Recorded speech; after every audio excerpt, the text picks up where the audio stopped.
So it was some 15 years ago that our family had a unique and memorable opportunity. The four of us had the opportunity to stand in a room with a great number of celebrities. For those who are into that kind of thing, it was quite a moment. It's kind of that red carpet kind of moment where you're punching each other and saying, look over, oh my God, look over there. Hey, look who's there. And this was going on as we're standing in this room together. I mean, it's a great photo op, right? You can't leave a room like that without getting something to commemorate it. And so finally, I made my way over to Julia Roberts.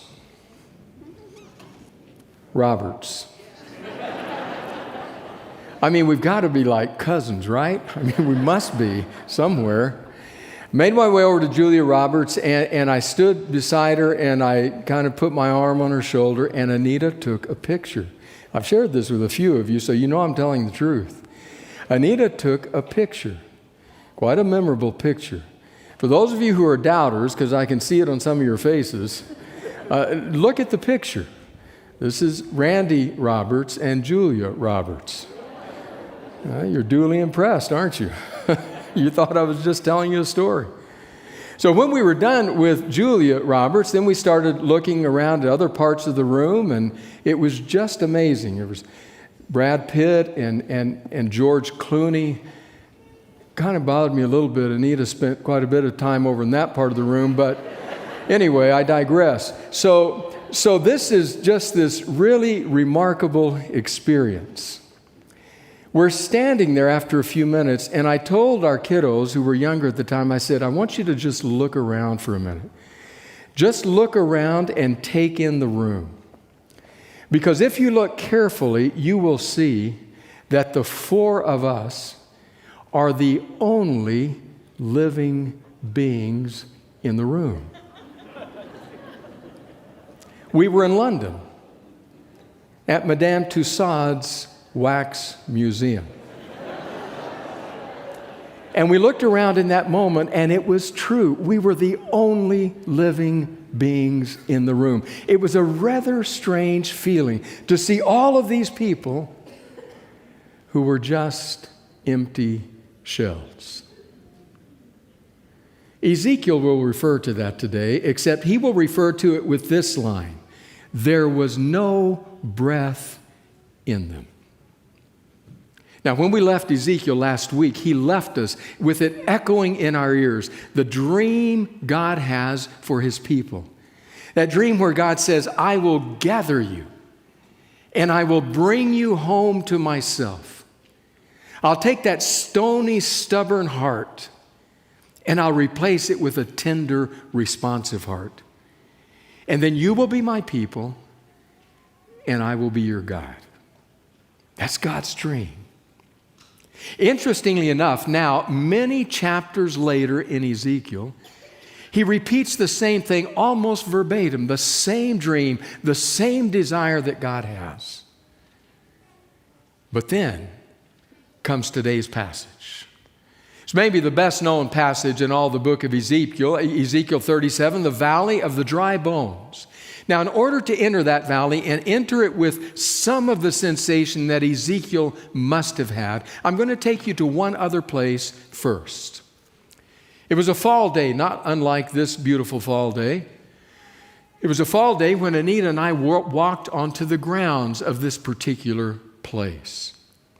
We were first of all impressed by the beauty of the place. Wide open expanses, green grass, flowers. There were tall trees, blue sky, fluffy white clouds. It was an environment of just beauty.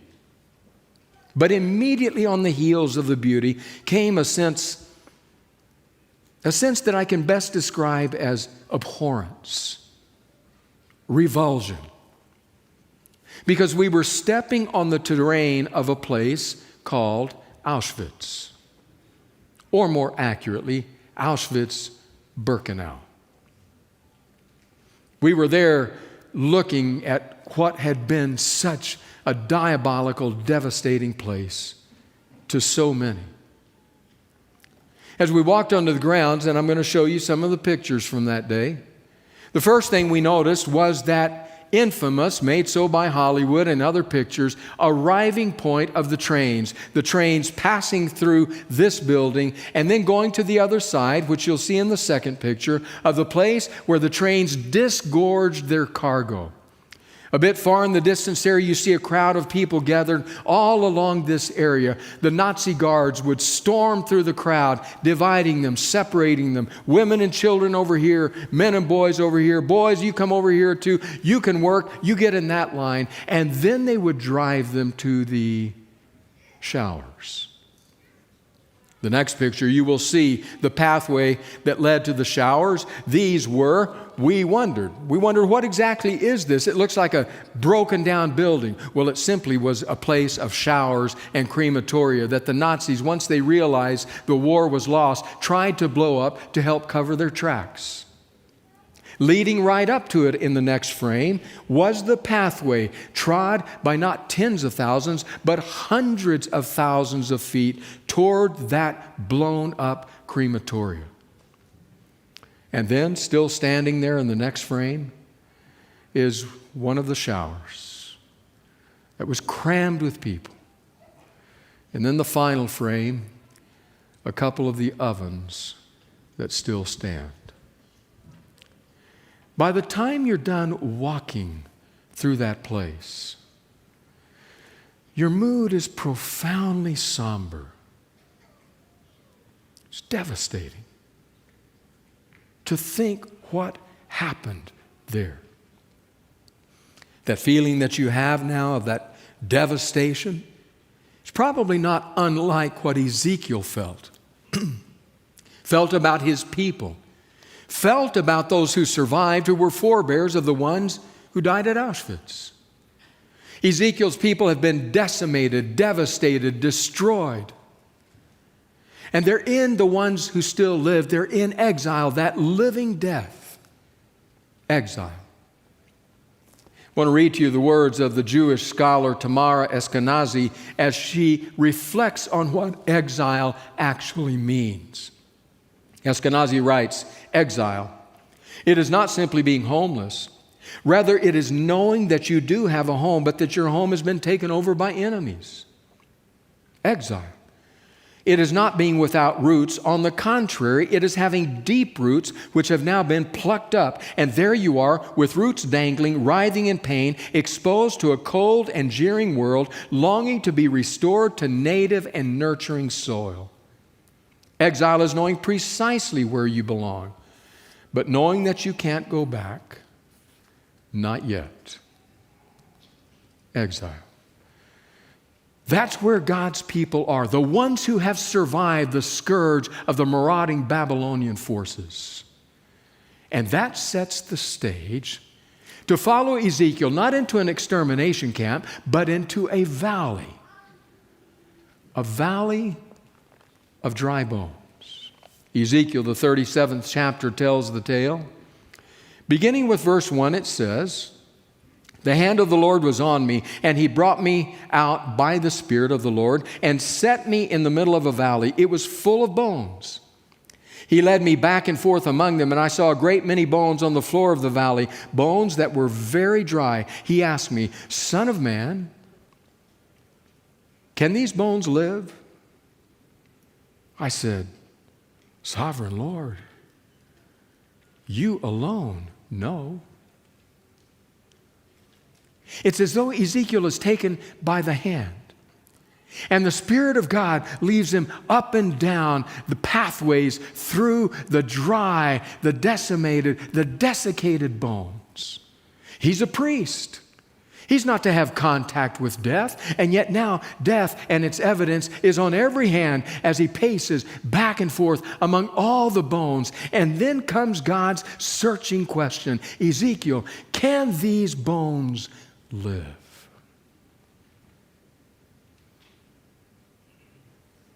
Sovereign Lord, why are you asking me? You alone know. Verse 4, "Then he said to me, 'Prophesy to these bones and say to them, dry bones, hear the word of the Lord.'" Now that text caught me. As a preacher, that caught me. Because what God is saying is, Ezekiel, preach to the dry bones. I mean, I've preached to some sleeping people. If you take that mask and just pull it up a little bit, nobody need be the wiser.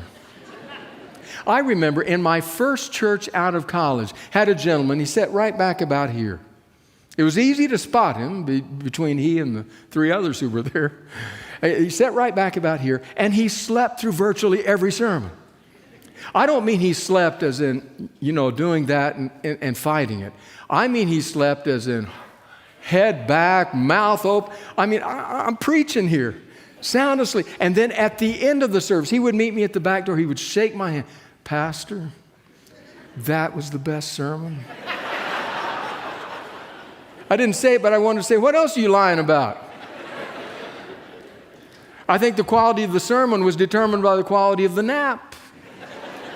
And so when the Spirit of God says to Ezekiel, preach to the dry bones, I pay attention. I mean, Christopher Wright, Old Testament scholar, points out in his commentary that it is true, apparently, you would know, to say that ears have bones. But it is not true to say that bones have ears. And yet the command is clear. Preach to the bones.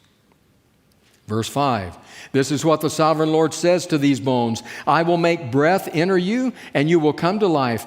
I will attach tendons to you and make flesh come upon you and cover you with skin. I will put breath in you, and you will come to life. Then you will know that I am the Lord. So I prophesied as I was commanded. And as I was prophesying, there was a noise, a rattling sound, and the bones came together, bone to bone. I looked, and tendons and flesh appeared on them, and skin covered them, but there was no breath in them. Is this a bizarre scene, or is it just me? As he's preaching, a rattling sound, bone colliding with bone. It would be 3 millennia before it got sung, but it described it. The foot bone connected to the ankle bone connected to the leg bone connected to the knee, and so on. Hear the word of the Lord. It's happening right in front of Ezekiel, bone to bone, until finally, by the time the rattling stops, there they are. Perfect skeletal figures. But then, as in vision, he stands, no doubt, mouth agape, watching. He then sees tendons sprout and grow. Muscles flex and tighten. Skin stretch taut over the entire body. In a moment, he will say there was a whole army of them. And Ezekiel watches this until it comes to the place where everywhere he looks now, instead of seeing dead bones, dry bones, he sees perfectly formed human bodies. Reminiscent of Genesis 2, where God stoops over the mud that he has fashioned into a man.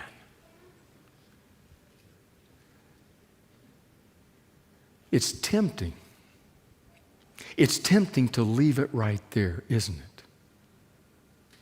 I mean, just think about it.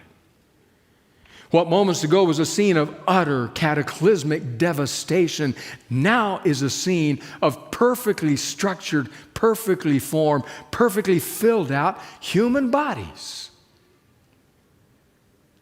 It's tempting to leave it there. Haven't we accomplished what needs to be accomplished? No more dry bones. Good bodies. But this week, as I read and reread this, I kept coming back to, I was haunted by one line. One line in that last verse we read, verse 8. One line right at the end. Here it is. But there was no breath in them.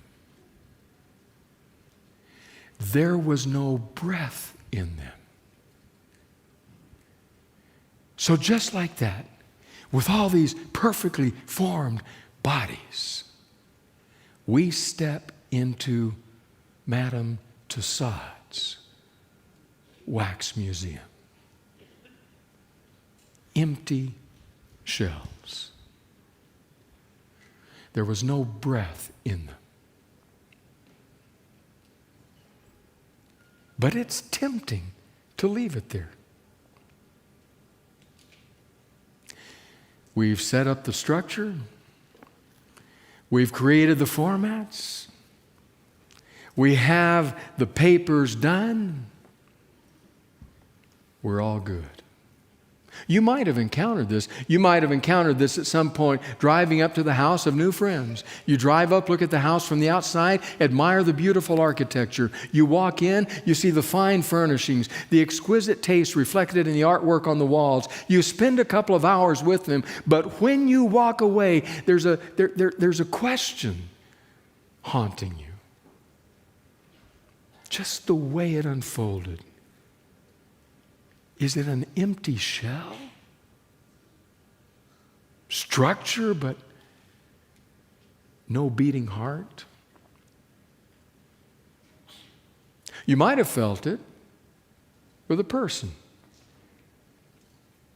Distinguished looking, titled, talented, capable, and yet in conversation, looking into their eyes, there's a certain emptiness. Empty shell. It might even cause us to ask, do you suppose that could even happen to a church? Suppose it could be possible to have beautiful buildings, well-crafted purpose statement, documents that describe the structure, a carefully crafted service. Could it be possible to walk away wondering, where's the heart? I had an argument this week, pretty strong argument, in fact. An argument with G. Campbell Morgan. G. Campbell Morgan's a preacher from 100 years ago. But I read his words, and I worried that he was talking about me or us, and I argued back with him. It was pretty feisty. But then I agreed I would bring it to you to see if you also took issue with it. So G. Campbell, here goes. These are your words. The church of God, apart from the person of Christ, is a useless structure. However ornate it may be in its organization, however perfect in all its arrangements, however rich and increased with goods, if the church is not revealing the person, lifting him to the height where all men can see, then the church becomes an impertinence and a sham, a blasphemy and a fraud, and the sooner the world is rid of it, the better. Come on, G. Campbell. Take a few steps back. What do you mean? The sooner the world is rid of it, the better. You've been spending too much time in Ezekiel. You've been looking too long at that line, and there was no breath in them. So you'll have to decide whether or not to argue with him or not. But I can tell you, insofar as Ezekiel is concerned, as he stands surveying the scene, he stands in a wax museum. No breath. Verse 9. Then he said to me, prophesy to the breath. Prophesy, son of man, and say to it, this is what the sovereign Lord says. Come, breath, from the four winds, and breathe into these slain, that they may live. So I prophesied as he commanded me, and breath entered them. They came to life and stood up on their feet, a vast army. This passage, the 14 verses we read this morning, is centrally about that one word, Hebrew word, ruach. It can be translated breath, it can be translated wind, it can be translated spirit, and in several of the appearances here in this passage, it is clearly referencing the Spirit of God. That wind, that breath about which Jesus, sitting knee to knee with the Jewish teacher Nicodemus, said to him, you can't tell where the wind came from or where it's going. What do you mean I must be born again? How? The wind will blow into your life, Nicodemus. Somebody asked me once, have you ever seen a big wind? I said, I have. They said, no, you haven't. I said, I certainly have. No, you haven't. What are you talking about? You've seen the effects of a big wind, but you have not seen a big wind, or any wind for that matter. It's the mystery of the Spirit of God. You don't know where coming, where going, but when the Spirit of God is blown through, everything is different. And in this vision, what is different is that suddenly all of these finely crafted, well-honed, perfect human bodies are now alive. The Spirit has brought heart and soul and life, has filled in and filled out the structure. It's a vision of hope for Ezekiel's people. Back to verse 11.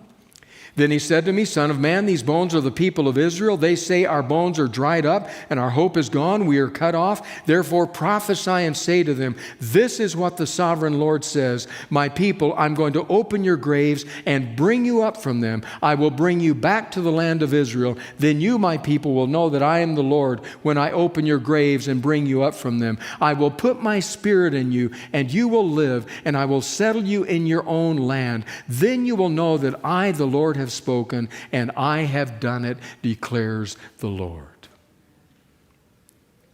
The application of the vision is for the people who have been destroyed. God is saying, I'm going to move among you. I'm going to revive you, resurrect you, restore you, and bring you home. Two one-sentence comments from two commentaries underline the purpose of the vision. The SDA Bible commentary: the vision of the dry bones was designed to illustrate how Israel, scattered and seemingly hopeless, would be revived and restored. Plain and simple. Christopher Wright: Ezekiel's main point was to bring hope to Israel as a people. I'm not done with you, God says. I have, as Jeremiah, a contemporary of Ezekiel's in Babylon, will say, a future and a hope for you. But what about us? What about us some 3,000 years later?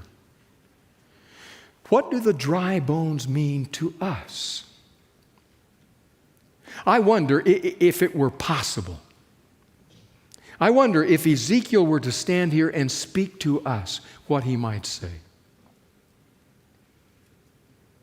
Do you suppose Ezekiel might say, you ought to do an inventory? You need to do an assessment of your church. It's a good time. New structure, coming out of a pandemic, regathering. You ought to do an inventory. Okay, Ezekiel?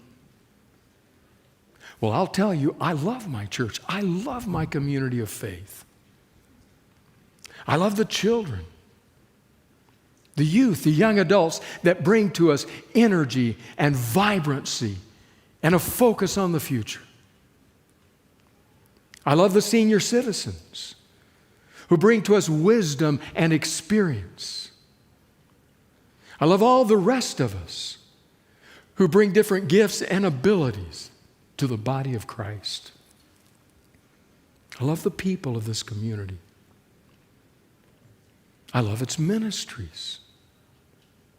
Its outreach, whether it be as close as San Bernardino or as far away as Afghanistan.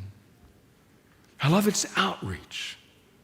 Its intentionality, it's saying we must do more for those out there who need. We have freely received, now let us freely give. I love its ministry of music and of worship and of media and of discipleship and all the other ministry. I love those ministries that deepen and enrich and broaden us. I love the structure. That this room in which we have so much history,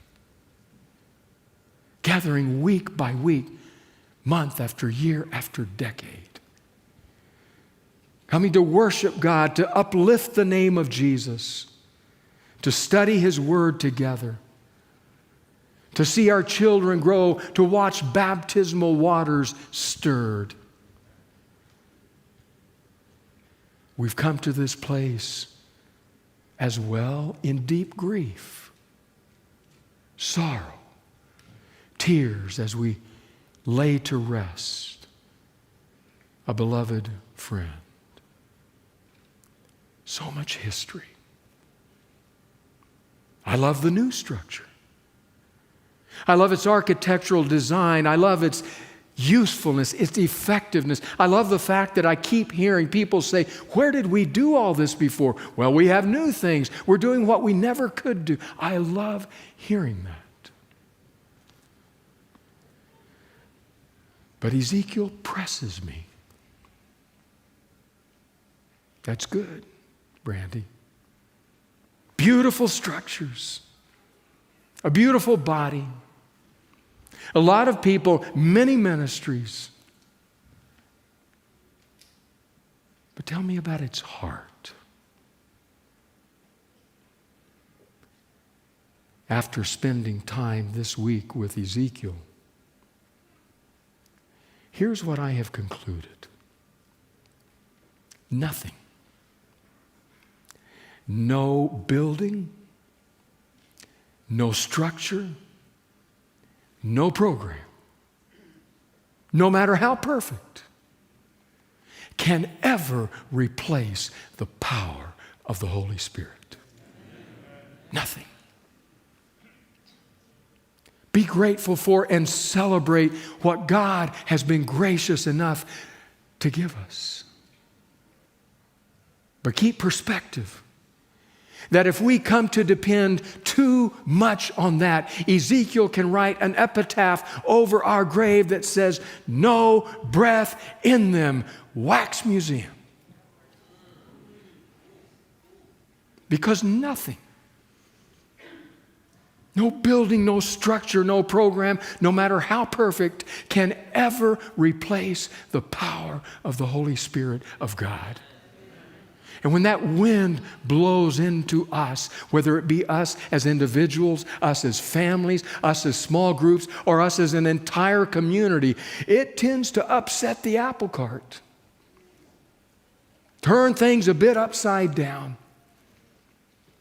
Leave some mess in its wake. But there's life. There's spiritual energy, spiritual fire. Breathe on us, breath of God. Nothing can replace that. Spending time with Ezekiel created in me a yearning in my own heart and life. And for this community that I love, a yearning for that wind to blow. Sometimes the wind comes as a gentle wind, a gentle whisper. Sometimes it's a hurricane force. But when it comes, it creates life. Eugene Peterson tells the story. The story, do you remember it? The story of John Muir, the naturalist who left so much for us to view and read about, especially the western part of this continent. From the Sierra Nevada mountains all the way up to the ice glaciers of Alaska. He was in love with nature, in love with the beauty that was there. The year was 1874. Muir had gone to the cabin of a friend in the Sierra Nevadas. It was nestled into a little valley in the wild realities of nature. While he was there, a storm erupted. The wind blew in almost with the force of a hurricane, the rain, the lightning, the thunder.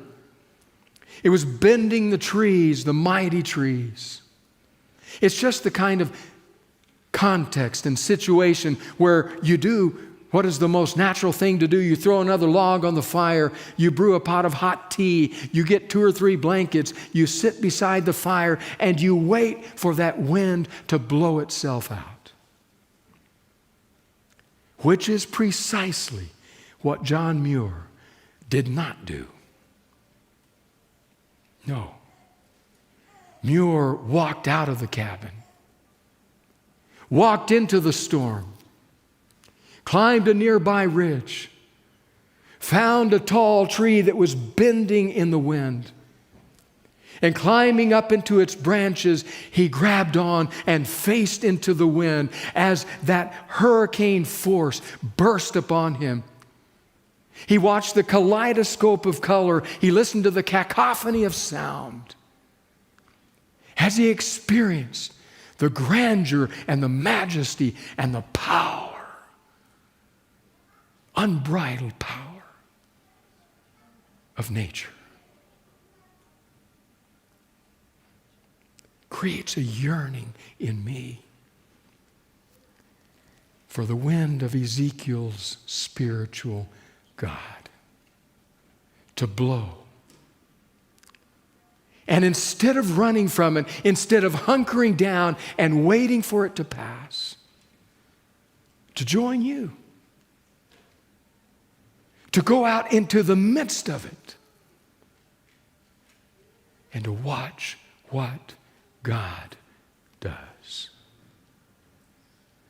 Friends, it's a good time to assess and to reassess.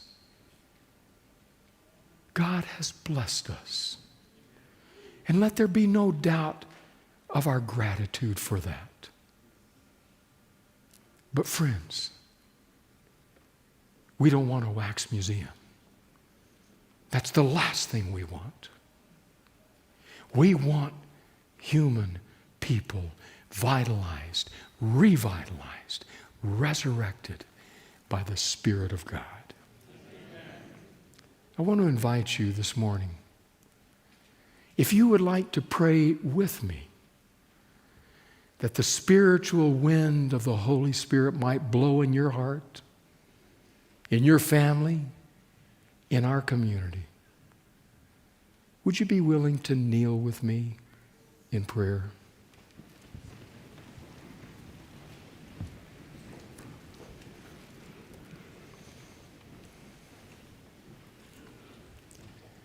Gracious God, we are tempted as we view that scene of the valley of the dry bones to first of all be horrified. And then at seeing whole human bodies to relax a bit. But Lord, don't let us stop at the museum. Push us out the door into the wind of the Spirit of God. Whether it be a gentle breeze caressing our cheeks or whether it be bending over the great tree where we find ourselves. Might that wind move in us, on us, with us, through us, that of us it may never be said, there was no breath in it. But of us, we might know the revitalizing power and presence of the Spirit of God. In the name of Jesus. And all God's people said, Amen.